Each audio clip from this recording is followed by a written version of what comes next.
The bank statement trembled in Sarah's hands, the numbers shifting into indecipherable shapes as her stomach tightened. 3 missed mortgage payments impossible. She rechecked the figures, hoping they'd change, but they remained stubbornly the same, mocking her belief in their financial security. She was Sarah, and until this moment, she believed she knew everything about her life, her marriage, and their business. 27 years of marriage should teach you to read between the lines, to sense the rhythms of your shared life, but now, she was beginning to question that. This had to be some mistake, she told the bank representative on the phone, her voice steady despite the quiver in her hands. We have automatic payments set up. According to our records, those were canceled 3 months ago by your husband, came the reply. The words struck her like a physical blow. David had said nothing about any changes to their finances. In fact, just last week they'd talked about renovating the guest bathroom. I see, she said, writing down the details of the new payment plan. The account receiving the transfers was under Eleanor Vance's name. Eleanor, her mother-in-law. Of course.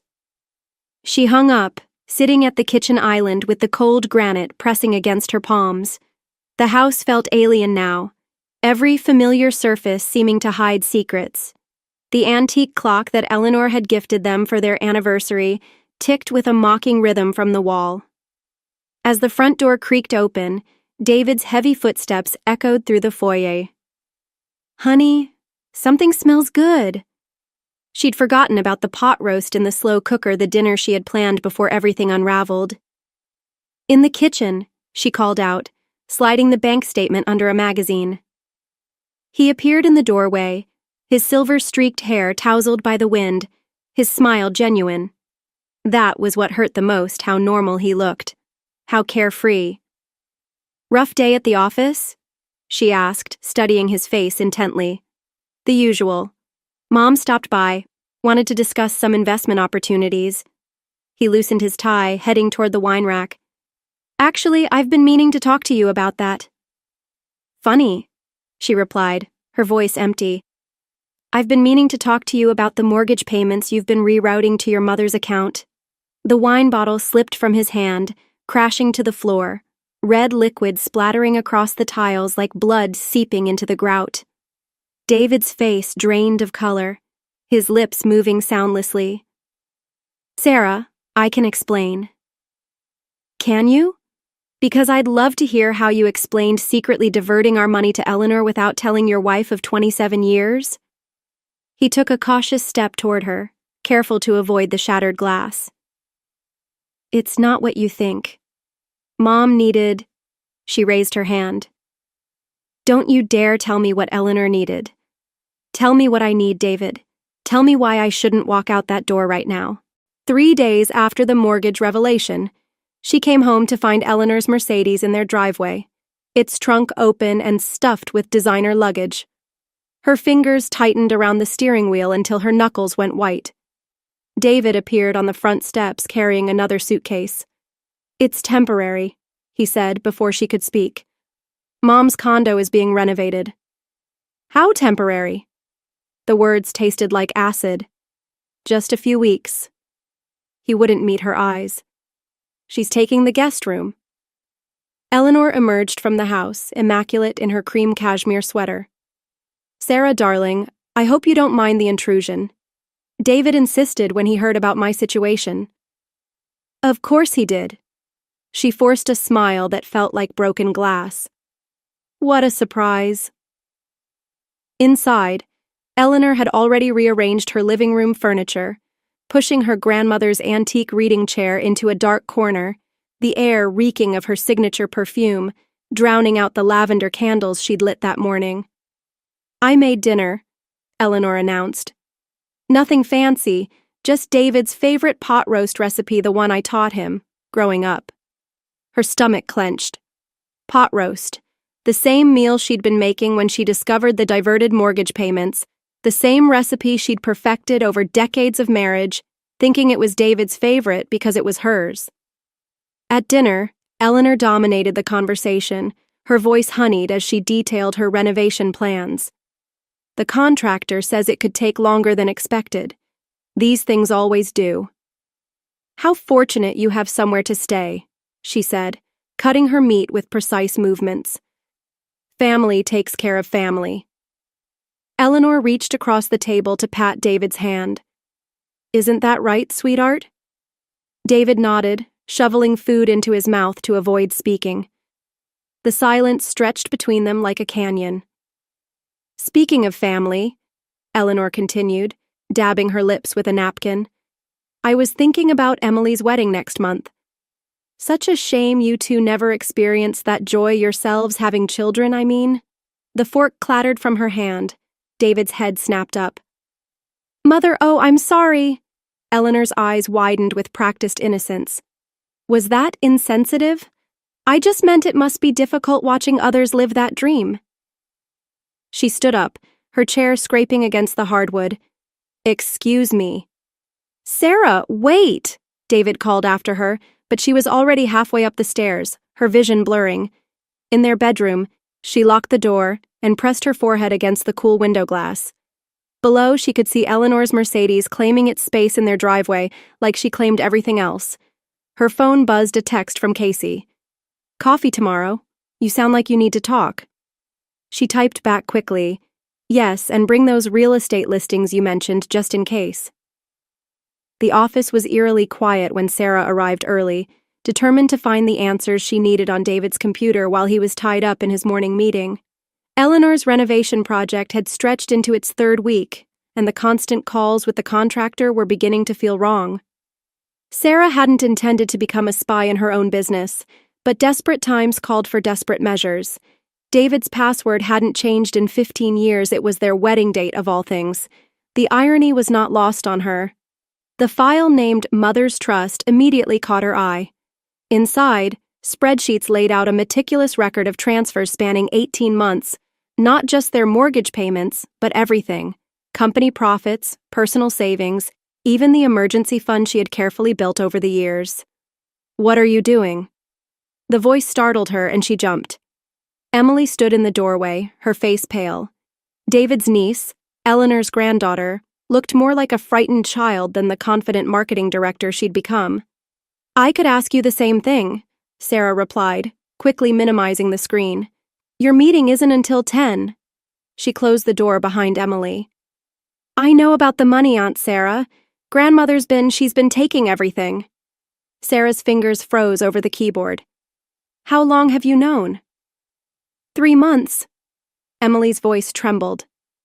She told me it was temporary, that Uncle David agreed to help with her medical bills, but last week I overheard her talking about property in Florida. The pieces clicked into place, the lie about the renovation, the constant undermining, the draining of their finances.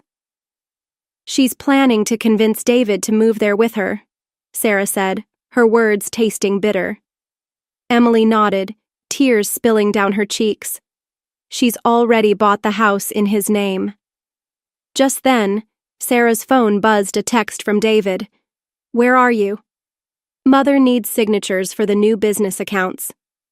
New accounts, of course. I have proof, Emily whispered, pulling a USB drive from her pocket. Bank statements, recordings of her phone calls, everything. I've been collecting it since I realized. The door opened again. Eleanor stood there, her smile sharp as a knife. Collecting what, dear? Quickly, Emily shoved the USB drive into Sarah's hand behind the desk, slipping it into her pocket just as Eleanor walked into the room. Sarah, you're needed in the conference room. David's waiting, Eleanor said, her eyes flickering to the computer screen. Unless you're too busy snooping. Just checking quarterly reports, Sarah said, standing and brushing herself off. Emily was helping me understand the new filing system. Eleanor's gaze lingered on her granddaughter like a predator sizing up its prey. How helpful of her. Emily, your grandmother needs a word. As Emily left, Sarah caught her eye, trying to convey the reassurance she didn't feel. The USB drive in her pocket felt like a live grenade, ready to detonate their carefully constructed lies. In the hallway, she quickly texted Casey. Need your lawyer friend's number now. The game had changed. Eleanor wasn't just trying to control David anymore, she was trying to erase Sarah completely. Casey's office felt like neutral territory, a safe haven from the battlefield her life had become. She poured coffee while her lawyer friend Julian reviewed the contents of Emily's USB drive. "This is more than just financial manipulation," Julian said, turning his laptop screen toward her. "These emails between Eleanor and your accountant, they're discussing backdated documents, phantom expenses. It's fraud, Sarah." The coffee turned bitter in her mouth. "How much?" "Millions." He scrolled through spreadsheets. "They've been siphoning company profits through shell corporations for at least 2 years. Your signatures on some of these documents." "That's impossible. They're forgeries," Casey interrupted, squeezing her hand. "Good ones, but forgeries." Her phone buzzed Emily. "Grandmother's calling an emergency board meeting tomorrow, something about restructuring. Please hurry." Julian leaned forward. "You have 2 choices. We can take this to the authorities now, or I can attend that meeting tomorrow and catch them in the act." The words tasted like revenge on her tongue. "It's risky," Casey warned. "Eleanor's ruthless, and David made his choice." She stood, gathering her coat. "I need to see something for myself first." An hour later, she stood in front of her childhood home, the place where she dreamed of building her own family. The "for sale" sign looked fresh, her mother's garden overgrown beneath it. After she died, she couldn't bear to sell it. The spare key was still hidden under the loose brick. Inside, dust sheets covered the furniture like shrouds. On the mantel, her wedding photo sat exactly where she'd left it years ago, David and her, young and hopeful, his mother standing between them. She'd been standing between them ever since. Her phone rang David's number. "Where are you?" His voice sounded strained. "Mother's worried." "Is she?" She traced the edge of their wedding photo. "Tell me something, David. When did you forge my signature on those transfer documents?" Silence stretched between them like a chasm. "Sarah, please come home. We can talk about this." "Home?" She laughed, the sound echoing in the empty house.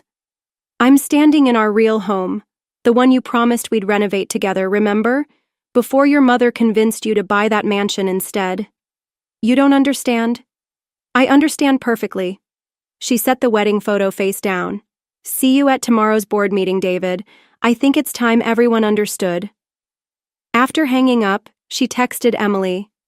"Get me everything you can on those Florida properties. And Emily, be careful. Your grandmother's watching." In her childhood bedroom, she opened her old jewelry box. Inside lay the key to their company safe, the one Eleanor didn't know about, the one where she'd kept her own records just in case. Tomorrow would change everything. She just had to survive until then. The boardroom felt suffocating as Sarah placed copies of the evidence on each chair documents of Emily's Florida property, bank statements, forged signatures. 27 years of marriage reduced to a pile of betrayals. Richard Hayes was the first to arrive, his face solemn. "Sarah, Eleanor's calling for a vote to remove you from the board." "I know." She adjusted the papers at her spot, her movements deliberate. "She's been planning this for months. David signed the motion this morning." Even though she had braced for the betrayal, the sting of it still cut deep. Board members trickled in, their expressions shifting from confusion to shock as they examined the documents. Eleanor entered last, with David trailing behind her like a shadow. When her eyes landed on the papers, she froze. "What's the meaning of this?" Her voice could have frozen fire. "Funny," Sarah said, her voice steady. "I was about to ask the same thing about these Florida properties." She projected the deeds onto the screen. "Purchased with company funds through shell corporations in David's name." David's face went pale. "Mother, you said, 'Not now, dear.'" Eleanor's smile sharpened to a dangerous edge. "Sarah, you're clearly upset about the restructuring. Perhaps it's best if you—" "If I what? Disappear quietly like the millions you've embezzled?" Sarah turned to the board. Everything's documented, the fraud, the forgeries, the shell companies. You have no proof. Emily stood, her hands trembling. Yes, she does. I gave it to her. Emily's words sent shockwaves through the room. Eleanor's mask of control shattered. You ungrateful! Enough! Richard's voice cut through the rising chaos. These allegations are serious. We need to— What we need, Eleanor interjected sharply, is to vote now. She pulled out a document. I move to remove Ms. Walker from— Before we vote, Sarah said, her voice calm. You should know that the SEC received copies of everything this morning. And David— She locked eyes with him for the first time. I filed for divorce an hour ago. The room erupted in a wave of disbelief. David lunged forward. You can't what? Protect myself? Protect the company? Or did you think I'd keep pretending everything was fine while you and your mother tore apart everything we built? Eleanor's laughter rang out, cold and sharp. Built? You were nothing before us. Tell her, David. Tell her about the real reason I had to step in. Sarah's words were laced with pain as she turned toward him. David's face twisted and he faltered. Mother, please. Tell me what? Eleanor's gaze flickered between them, her eyes darkening with something more sinister. Should I tell her about the baby, David? The one you lost before you met her? The reason you'll always choose me? The room fell into a heavy silence. David's hands trembled as he reached for Sarah. Sarah, I can explain. She stepped back, her world spinning on its axis. Choose, David. Right now. Your mother's lies, or the truth, because I'm done being the other woman in my own marriage. The boardroom door suddenly burst open. 2 FBI agents stepped in, their presence commanding the room. Perfect timing, Sarah said, calmly gathering her papers. They want to speak with everyone, especially you, Eleanor. Sometimes revenge isn't about destroying someone, sometimes it's about surviving them. The FBI's questioning lasted hours. Through the glass walls of the conference room, she watched Eleanor weave her web of lies while David sat slumped beside her, looking older than she'd ever seen him. Emily appeared at her elbow with coffee. They're reviewing the offshore accounts now. Good. Her voice sounded hollow, even to her. Did you tell them about the safety deposit box? She nodded, then hesitated. Aunt Sarah, there's something else, something grandmother said about Uncle David's past. Don't. The word came out sharper than intended. Whatever Eleanor is claiming about David's lost child, it wasn't just a child. Richard Hayes stepped into the room, holding a weathered manila envelope. It was his wife. The coffee cup slipped from her hand, shattering against the floor. First wife, Richard continued, before you. She died in childbirth. Eleanor.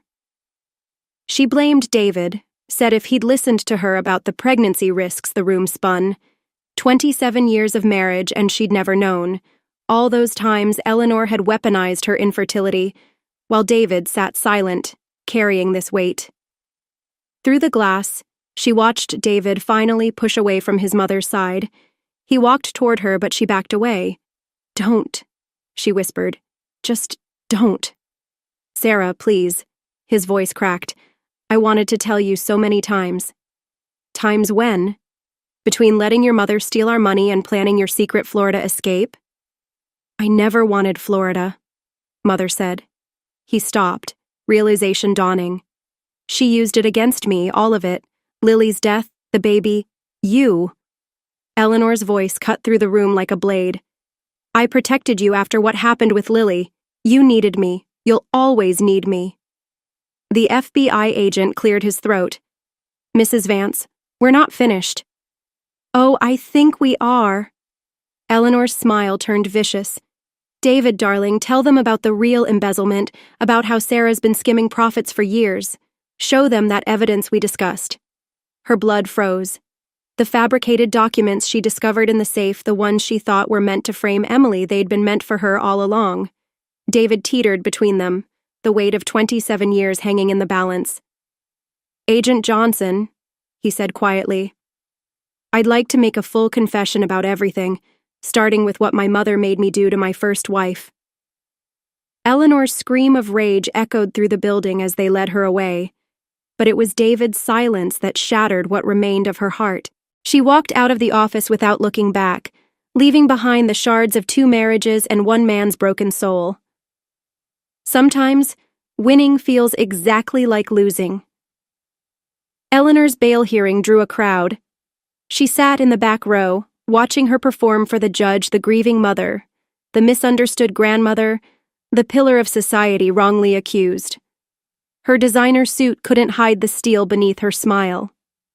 David testified first, his voice steady as he detailed decades of manipulation, the lost child, the dead wife, the carefully cultivated guilt that bound him to his mother's will. Then came her turn. "Mrs. Walker," Eleanor's lawyer began, "isn't it true you orchestrated this entire situation to seize control of the company?" "No." She met Eleanor's eyes across the courtroom. "I orchestrated it to free my husband." Eleanor's mask slipped. "Liar. You never loved him. You just wanted order." The judge warned her, but Eleanor was already on her feet. "Tell them, David. Tell them how she trapped you after Lily died, how she—" "Mother, stop!" David's voice cut through her tirade. "Lily died because you convinced me she was too weak for motherhood, just like you tried to convince me about Sarah." The courtroom fell silent. "I did everything for you," Eleanor whispered. "You did everything for yourself." David stood. "And I let you, because facing the truth about Lily was harder than believing your lies." Eleanor's composure shattered. "She would have died anyway. The pregnancy was too risky. I saved you from watching another wife destroy herself trying to give you children. I saved you from Sarah doing the same." "Saved him." She couldn't stop the laugh that escaped. "You destroyed him. Every decision, every choice, you twisted it all to keep him dependent on you. But you made one mistake, Eleanor." "And what's that?" she sneered. "You thought breaking him would break me. Instead, it showed me who he really was, a man worth saving from you." "Your Honor," Eleanor's lawyer interrupted. Your client just confessed to involvement in Lily Evans's death," the judge said quietly. "Bailiff, take her into custody." As they led Eleanor away, she turned to David one last time. "Everything I did was for love." "No, Mother," David's voice was gentle. "Everything you did was for control, and I'm done being controlled." He walked toward her, stopping just short of touching. "I know it's too late for us. It was too late the moment you chose her lies over our truth." "I know," he smiled sadly, "but watching you fight for me, it helped me finally fight for myself." She stood, gathering her coat. "Goodbye, David." "Sarah," his voice stopped her at the door. "I'm sorry I wasn't strong enough to deserve your kind of love." She didn't look back. Sometimes revenge isn't about destroying your enemies. Sometimes it's about saving yourself from becoming them. The real estate sign was removed from her childhood home as Emily helped Sarah carry in the last box. Her mother's garden was in desperate need of care, but with spring approaching, there would be time to breathe new life into it. "Uncle David signed the company over to you," Emily said, unpacking kitchen items. "He's moving to Seattle, starting fresh." Sarah nodded, carefully placing her grandmother's teacups into the cabinet, the same ones Eleanor had once dismissed as too ordinary all those years ago. "You'll make a better CEO than any of us," Emily continued. "Because I learned from your mistakes," Sarah replied. "Because you learned from our silence," Emily corrected, her voice soft. The doorbell rang, and Sarah opened the door to find Casey standing on the porch with Richard Hayes holding a bottle of wine. "Housewarming," Casey said with a smile, "though technically you're just coming home." They sat together in the garden, watching the sunset bathe the sky in hues of redemption. Richard cleared his throat, then spoke. The board approved your consulting firm's contract, 3 years of exclusive rights to restructure the company's management. Helping other women recognize financial abuse and manipulation, Casey added. It's perfect for you. It's necessary, Sarah corrected, her thoughts drifting to Eleanor, sitting in her prison cell, still clinging to the misguided belief that love meant control. She thought of David, finally free but forever marked by the distorted version of devotion that Eleanor had imposed on him. Emily's phone buzzed. She looked at the message, then said, Grandmother's appeal was denied. 20 years minimum. The wine tasted sweeter now, though not because of victory. It was something quieter, something like peace. I have something for you, Richard said, pulling an envelope from his jacket. David asked me to give you this before he left. Inside was a key and a deed their vacation cottage in Maine, the one place Eleanor had never set foot, a place untouched by her influence, where Sarah and David had once dreamed of a future together.